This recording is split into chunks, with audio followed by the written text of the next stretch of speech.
मैं 2 को 3 से गुणा करता हूं तो इकाई अंक क्या होगा मेरे भाई 6 होगा। कितना बनेगा 6 बन जाएगा। अगर मैं 12 को 13 से गुणा करता हूं 12 को 13 से तो सबसे पहले हम किसको गुणा करेंगे 3 को 2 से गुणा करेंगे फिर दोबारा हमारा इकाई अंक क्या बनेगा 6 ही बनेगा। आगे के अंक हमारे कुछ भी हो इकाई अंक हमारा 6 ही बनेगा। इसी तरीके से मेरे भाई अगर हमारे पास संख्या है 122 और मान लेते हैं 123 122 को जब मैं 123 से गुणा करूंगा इकाई अंक क्या बनेगा 2 को 3 से गुणा करेंगे फिर दोबारा इकाई अंक क्या होगा मेरे भाई 6 ही होगा। तो इस तरीके से अगर मैं क्वेश्चन में देखूं तो इकाई अंक मुझे चेक करना है जब मैं 1 को 2 से 2 को 3 से और इस तरीके से कहां तक 89 तक गुणा करूंगा कहां तक 89 तक। मेरे भाई 82 का संख्या 82 का इकाई अंक 2 और संख्या 85 का इकाई अंक 5 जब मैं 5 को 2 से गुणा करूंगा 5 को 2 से तो मेरे भाई संख्या क्या बनेगी 10 बनेगी। इकाई अंक मेरा कितना आ गया 0 आ गया। कितना बना 0 तो मेरे भाई जब मैं 81 से लेकर 79 तक सभी संख्याओं को गुणा करूंगा तो इकाई अंक मेरी 0 ही बनेगी। 0 को किसी से गुणा कर दो इकाई अंक हमारा 0 ही बनेगा। आपको इस तरीके के क्वेश्चन में क्या देखना है ये तो पूरा समझाने के लिए था। आपको सिर्फ इतना देखना है कि अगर संख्या में 2 गुणा में 5 आ रहा है 2 गुणा में 5 तो मेरे भाई इकाई अंक जो है इकाई अंक वो आपका 0 बनेगा। इकाई अंक क्या बनेगा मेरे भाई 0 बनेगा। आपको सिर्फ इतना ही देखना था। यही इस क्वेश्चन की सीधी सी ट्रिक है। ठीक है अगले क्वेश्चन पर बढ़ते हैं। देखो 3 क्रमांकित विषम प्राकृतिक संख्याओं का योग कितना है 147। मध्य संख्या बीच वाली संख्या मिडिल नंबर हमें निकालना है क्या होगा। मेरे भाई 3 संख्याएं हैं a b और c तीनों संख्याओं का योग कितना है 147 और तीनों ही संख्याएं जो है वो विषम संख्या है। कितनी है विषम भाई बीच वाली संख्या जो है वो मैं a मान लेता हूं। कितनी मान ली a तो इससे अगली विषम संख्या क्या हो जाएगी a प्लस में 2 इससे पहले वाली विषम संख्या क्या हो जाएगी a माइनस में 2 और तीनों का जो योग है तीनों का योग कितना दिया है 147 दिया हुआ है। कितना 147 तीनों को जब मैं योग करूंगा -2 प्लस में 2 कटेगा a प्लस में a यानी 3 a की वैल्यू कितनी हो गई 147 हो गई और a की वैल्यू कितनी बनेगी 147/3 यानी कितनी हो जाएगी मेरे भाई 49। तो बीच वाली संख्या कितनी बनेगी हमारी ऑप्शन सी 49 हो जाएगी। ठीक है आंसर क्या बनेगा मेरे भाई 49 हो जाएगा। अगला क्वेश्चन देखते हैं मेरे भाई देखो जरा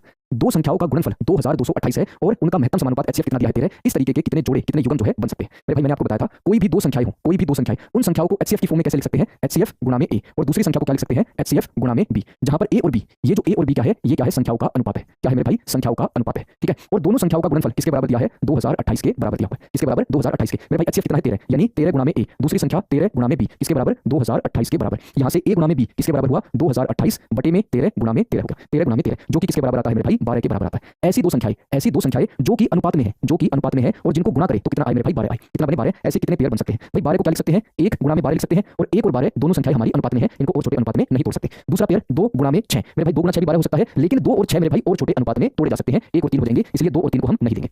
फिर मेरे भाई अगला पेयर क्या हो जाएगा 3 गुणा में 4 3 चौक भी 12 होते हैं और 3 और 4 दोनों ही हमारे अनुपात में संख्याएं हैं सहअभाज्य संख्याएं हैं। मतलब हमारे कितने पेयर बन गए पहला पेयर बना 1 और 12 का और दूसरा पेयर बना 3 और 4 का। तो आंसर क्या हो जाएगा मेरे भाई ऑप्शन पी 2 हो जाएगा। इस तरीके के कितने पेयर बन सकते हैं 2 पेयर बन सकते हैं। ठीक है 1 मिनट भाई क्या मैसेज भेजा है मेरे भाई सोचिए सर मैंने आपके नेवी ट्रीटमेंट के सारे प्रैक्टिस पूरे कर लिए हैं। ठीक है मेरे भाई सर आवाज नहीं आ रही है एक बार जरा कमेंट करके बताना भाई क्या आवाज सभी को क्लियर आ रही है। सूरज राठौर मैसेज कर रहा है कि आवाज नहीं आ रही क्या सभी को आवाज क्लियर आ रही है भाई एक बार जरा कमेंट करके बताना क्लियर है सर ओके है सर साउंड ओके है। ठीक है मेरे भाई देखो HCF और LCM दो संख्याओं के LCM और HCF का अनुपात बताना है क्या होगा। दो संख्याएं कौन सी हमारे पास 28 और 42 इन संख्याओं का मुझे LCM निकालना है HCF निकालना है और दोनों का अनुपात बताना है। मेरे भाई LCM हम कैसे निकालते हैं अनुपात वाले तरीके से रेशियो मेथड से। मेरे भाई इन दोनों को अनुपात में तोड़ता हूं 14 दूनी 28 14 3 42 तो या तो 2 को 42 से गुणा कर दो या 3 को 28 से कर दो। LCM कितना निकल कर आएगा मेरे भाई 84 निकल कर आएगा। LCM कितना हो जाएगा 84। HCF हम कैसे निकालते हैं महत्तम समापवर्तक हम कैसे निकालते हैं HCF निकालते हैं हम डिफरेंस मेथड से अंतर वाले तरीके से।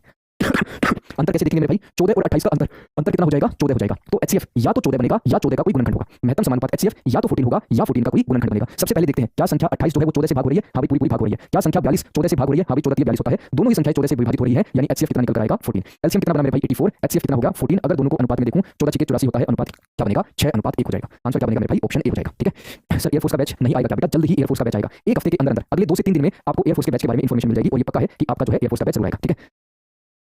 ठीक है सर मैं टल्ली बोल रहा हूँ मेरा दिल्ली पुलिस में सिलेक्शन हो गया है। ठीक है मेरे भाई बहुत बहुत मुबारक हो आपको। ठीक है एयरफोर्स में आप मैथ पढ़ाना सर प्लीज। ठीक है मेरे भाई ठीक है सर आप अच्छा पढ़ाते हो सूरज राठौर धन्यवाद मेरे भाई। देखो यार मैं एक मन की बात आपको कहना चाहता हूँ। ठीक है कोई भी टीचर जो है ना वो गलत नहीं पढ़ाता मैं फ्रैंकली बता रहा हूँ आपको कोई भी टीचर गलत नहीं पढ़ाता। अब कुछ बच्चों ने मैं एक बच्चे का नाम नहीं लूंगा लेकिन उसने मेरे पास कॉल करके बोला कि सर नेवी ट्रीटमेंट में आपको ही पढ़ाना चाहिए था। मेरे भाई मैं फ्रैंकली और ये गार्ड मान के बात कर रहा हूँ कोई भी टीचर कम नहीं पढ़ाता। मनीष सर किसी भी तरीके से कम नहीं है बहुत ही बेहतरीन टीचर है और बहुत ही सालों से पढ़ा रहे हैं। और आप सभी को मैं ये बात बता देता हूँ जिस भी बच्चे ने टीचर में कमी निकालनी शुरू कर दी ना मेरे भाई लिख के दे सकता हूँ उसको चैन से आके लिखवा लेना ये बात वो बच्चा कभी कामयाब नहीं होगा। जिस बच्चे ने टीचर में कमी निकाल दी पहली क्लास में शक्ल देख के कमी निकाल दी मेरे भाई वो कामयाब हो ही नहीं सकता कभी नहीं हो सकता। कभी भी आप जो किसी बच्चे को देखना जो कि 2 साल 3 साल से पढ़ रहा है लेकिन पेपर क्लियर नहीं हो रहे उसकी ये आदत भी जरूर मिलेगी कि वो अपने टीचर्स में कमी बहुत निकालता है वो ऐसे पढ़ाता है वो वैसे पढ़ाता है उसने ये नहीं कराया उसने वो नहीं कराया। जिस दिन बच्चे ने इस तरीके से कमी निकालनी शुरू कर दी ना वो कामयाब हो ही नहीं पाएगा। मैं भी कैसे टीचर से पढ़ा था जब मैं तैयारी करता था एसएससी की तो कैसे टीचर से पढ़ा था जिनका नाम नहीं था इतना। ठीक है आज भी उनका नाम इतना नहीं है जितना बाकी टीचर्स का मार्केट में सुनने को मिलता है पर मैंने टीचर में कमी नहीं निकाली जो उन्होंने पढ़ाया जिस तरीके से पढ़ाया उसको घोट कर दिया एक तरीके से। और मेरे भाई मैं पहले अटेम्प्ट में गलती से रहा अपनी गलती से रहा दूसरे अटेम्प्ट में इंस्पेक्टर लेवल की पोस्ट पर हूं आज के टाइम पे। ठीक है तो टीचर में कभी गलती मत निकालना मेरे भाई अगर जीवन में कामयाब होना है तो। ठीक है इसी के साथ हम अपने अगले क्वेश्चन पर बढ़ते हैं। देखो जरा 1 + 1 / 1 + 1 / 1 + 1 / 1 + 1 / 1 + 2 / 3 इसकी वैल्यू हमें निकालनी है। मेरे भाई देखो जरा इसकी वैल्यू हमें निकालनी है भाई इसको अगर सोल्व करने पर बैठ गए ना तो हमारा 7 से 8 मिनट का टाइम तक जा सकता है 7 से 8 मिनट का टाइम। मेरे भाई इस क्वेश्चन को सोल्व कैसे करते हैं सबसे पहले जो नीचे वाला जो भिन्न दिया है ना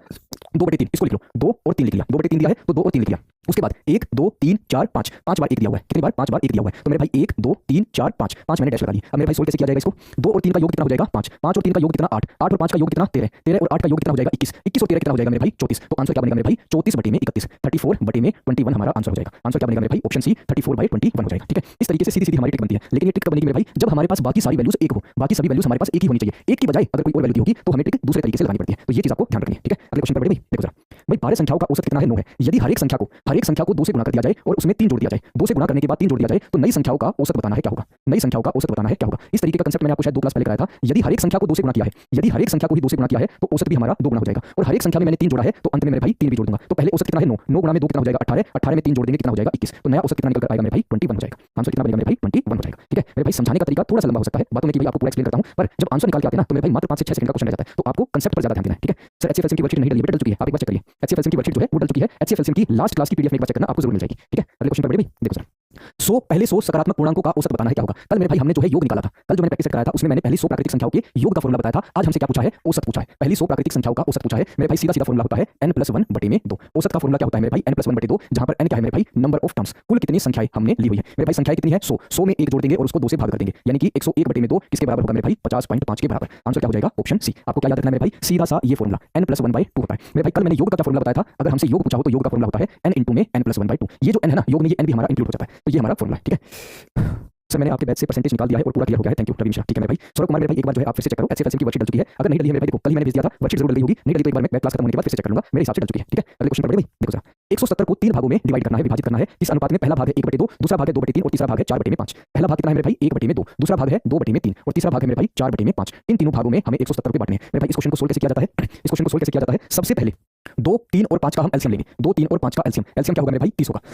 एलसीएम कितना बनेगा 30। तो मेरे भाई अब क्या करेंगे, 30 को 2 से भाग करेंगे। 30 को मैंने 2 से भाग किया, कितना बना 15। 15 को मेरे भाई 1 से गुणा करेंगे, 15 कितना हो जाता है 15 हो जाता है। दूसरा अनुपात 30 को 3 से भाग करेंगे। 30 को मैंने 3 से भाग किया, कितना होगा 10। अब ये जो संख्या 10 आई है इसको 2 से गुणा करेंगे, 10 दूनी कितना हो जाता है 20 हो जाता है। अब मेरे भाई संख्या 30 को 5 से भाग करेंगे। 30 को मैंने 5 से भाग किया, कितना होगा 6। अब ये जो भागफल 6 आया है इसको 4 से गुणा करेंगे, 6 कितना हो जाएगा 24। मतलब पहली संख्या और दूसरी संख्या और तीसरी संख्या का अनुपात क्या बना 15:20:24 हो गया। 15:20:24। अगर मेरे भाई तीनों संख्याओं का योग देखता हूं, तीनों संख्याओं का योग कितना बनेगा 5 और 4 9, 2 और 2 4 कितना बना 5, योग कितना बना 59। पर असल में कितना दिया हुआ है 170 दिया हुआ है मेरे भाई। 59 को कितने से गुणा करूंगा 170 बन जाए, किससे गुणा करेंगे 3 से गुणा। तो मेरे भाई 20 को भी यहां पर 3 से गुणा कर देते हैं, संख्या क्या होगी मेरे भाई 60 हो जाएगी। बीच वाली संख्या का दूसरा नंबर कितना आएगा 60 हो जाएगा। ठीक है सर, क्लर्क की बुक कब तक आएगी बेटा, जल्दी आ जाएगी। ठीक है सूरज राठौर। ठीक है मेरे भाई, ठीक है मेरे भाई। सर आप जो छोड़ दिए क्या नहीं मेरे भाई, जो मैंने नहीं छोड़ी है। ठीक है अगले क्वेश्चन पर बढ़े, देखो जरा। ए और बी के पास कुल मिलाकर 6300 रुपए है। ए की राशि का 5/19, बी की राशि का 2/5 के बराबर है। बी की राशि बतानी है क्या होगी मेरे भाई। दो दोस्त हैं ए और बी, दोनों के पास कुल मिलाकर कितने हैं 6300 रुपए। कितने हैं 6300। दूसरी बात क्या लिखी है, ए का 5/19 भाग, 5/19 भाग ए का किसके बराबर है, बी के 2/5 के बराबर है। बी के 2/5 के बराबर। तो यहां से ए अनुपात बी कितना निकल कर आया मेरे भाई, ए अनुपात बी 19 2 से गुणा हो जाएगा, 19 2 बटे में 5 जो है नीचे 5 से गुणा, 5 गुणा में 5, 5 गुणा में 5, यानी ए की वैल्यू कितनी हो जाएगी 38 और बी की वैल्यू कितनी हो जाएगी 25 हो जाएगी। कितनी वैल्यू बनेगी 25। ए की वैल्यू अगर 38 है तो बी की वैल्यू 25 है, दोनों का टोटल मिलाकर कितना होगा 63। अनुपात में कितना बनेगा 63, लेकिन असल में दोनों के पास कितने हैं 6300 रुपए। 6300 तो 63 को कितने से गुणा करूंगी 6300 बन जाए, इससे गुणा करेंगे 100 से गुणा करेंगे। हमसे बी का हिस्सा पूछा है 25 को भी मैं 100 से गुणा कर देता हूं, यानी बी का हिस्सा कितना निकल कर आएगा 2500 रुपए। आंसर क्या हो जाएगा ऑप्शन ए 2500 हो जाएगा। ठीक है अनामिका बेटा बिल्कुल सही आंसर, धीरू बिल्कुल सही। ठीक है सौरभ कुमार नहीं डाला है सर, चेक कर लिया है मैंने। ठीक है मेरे भाई, भाई अभी जो है फिर बोल देते हैं। ठीक है 1 मिनट रुकना।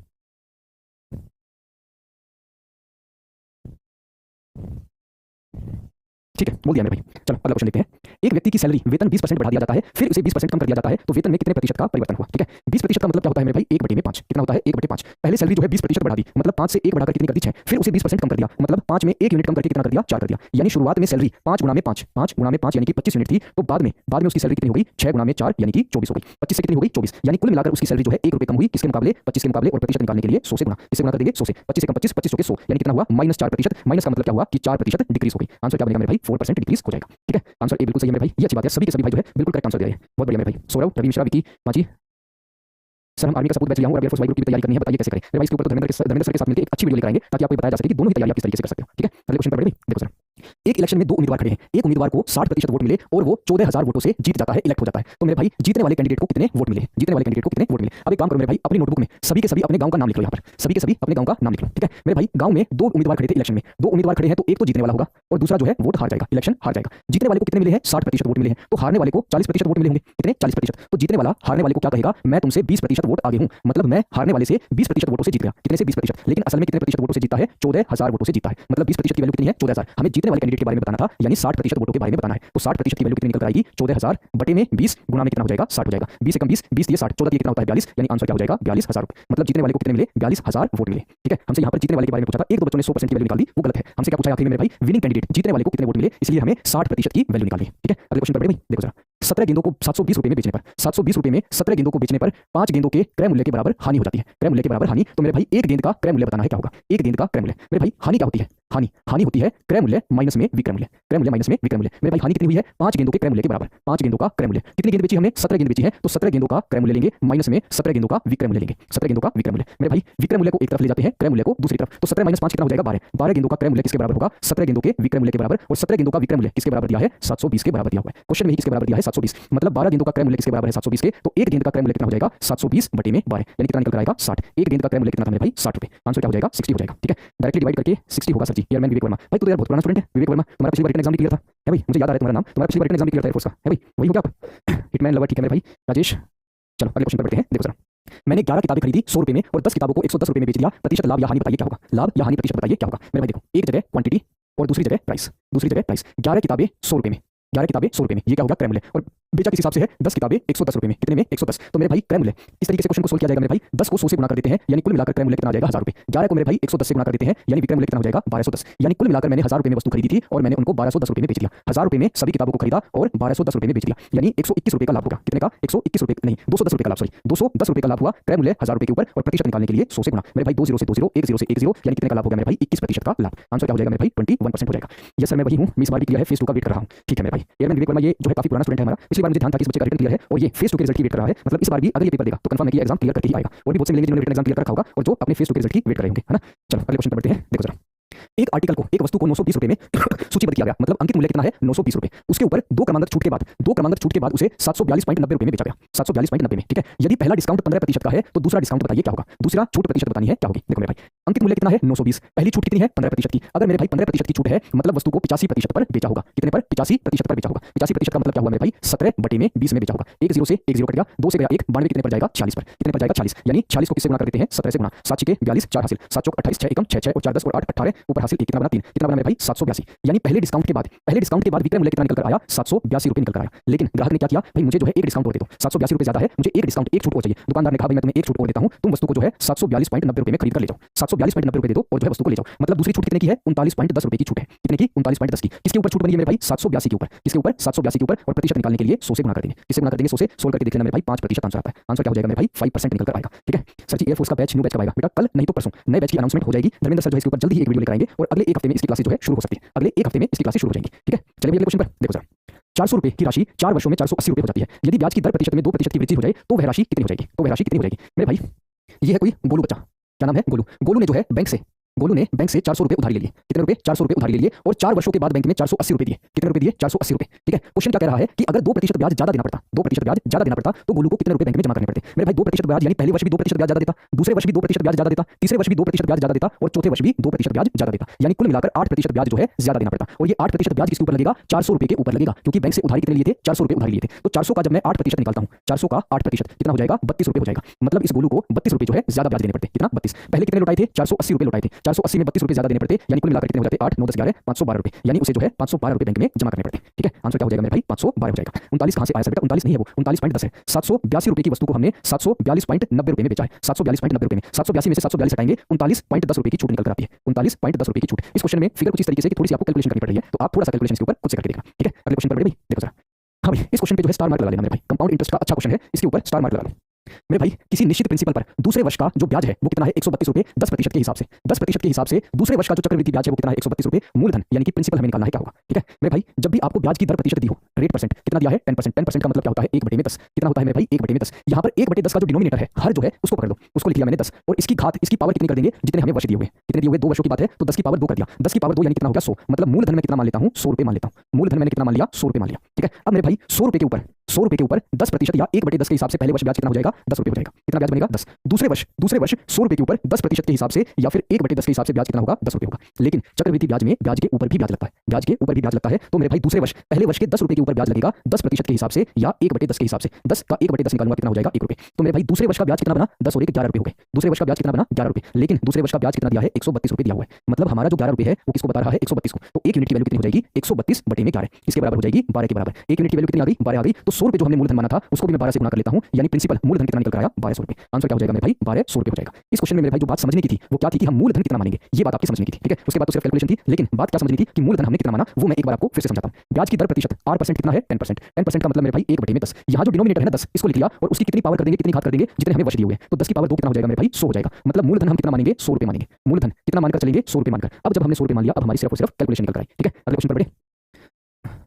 सर बुक जब हम क्वेश्चन करते हैं आपके साथ तो सारे क्वेश्चन हो जाते हैं, और जब बुक से करते हैं तो सोल्व नहीं हो पाते। भैया काम किया करो, या फिर अगर यही बात है तो मेरी फोटो लगा कर रख लिया करो, क्या पता शायद जो है कृपा हुई हो। वैसे बात करते करते मेरे मन में अचानक ये बात आई कि सर आपके साथ क्लास करते तो क्वेश्चन बनते रहते हैं, लेकिन बुक से करते तो नहीं होते। तो मेरे भाई ये काम करो, जो क्वेश्चन करो ना उस टाइम पे मेरी फोटो लगा लिया करो, शायद बात बन जाए। ठीक है, चलो अगले क्वेश्चन पर बढ़ते हैं मेरे भाई। 12 व्यक्ति, 12 पुरुष या 24 लड़के किसी काम को 66 दिन में पूरा कर सकते हैं, तो 15 पुरुष और 6 लड़के मिलकर उस काम को कितने दिन में पूरा करेंगे? मेरे भाई ये जो टाइम वर्क का स्पेशल टाइप का क्वेश्चन है, समय और कार्य का स्पेशल टाइप का क्वेश्चन, स्पेशल टाइप है। आपको यहाँ पर क्वेश्चन में और में कंडीशन दी होगी, हिंदी में या बोल देते हैं, या की कंडीशन में क्वेश्चन दिया होगा और एंड की कंडीशन में, मतलब मिलकर जब काम कर रहे हो उस कंडीशन में क्वेश्चन पूछा होगा। तो इस क्वेश्चन को सोल्व कैसे किया जाता है मेरे भाई? सीधी सी एक ट्रिक है, डेज बटे में एंड की कंडीशन बटे में और की कंडीशन, बटे में और। डेज दिन कितने दिए हैं मेरे भाई? 66 दिए हैं। एंड की कंडीशन यानी मिलकर कितनी कंडीशन है मेरे भाई? या तो 15 पुरुष हैं या फिर 6 लड़के हैं, या फिर 6 लड़के। और की कंडीशन या फिर कह सकते हैं हिंदी में या की कंडीशन में, या की कंडीशन में पुरुष कितने हैं? 12, तो पुरुष के नीचे 12 लिख दिया, और लड़के कितने हैं? 24, तो 6 के नीचे 24 लिख दिया। 6 के नीचे क्या लिख दिया? 24। 15 बटे 12 कितना हो जाएगा? 5 बटे में 4 हो जाएगा। 6 बटे 24 कितना हो जाएगा? 1 बटे में 4। यानी कैसे सोल्व कर सकते हैं? 66 बटे में 5 बटे में 4 प्लस में 1 बटे में 4। 5 बटे 4 और 1 बटे 4 कितना हो जाएगा? 6 बटे 4 हो जाएगा, यानी 66 बटे 6 बटे में 4। ये जो बटे में 4 है ऊपर गुणा में हो जाएगा, यानी 66 गुणा में 4 बटे में 6 होगा,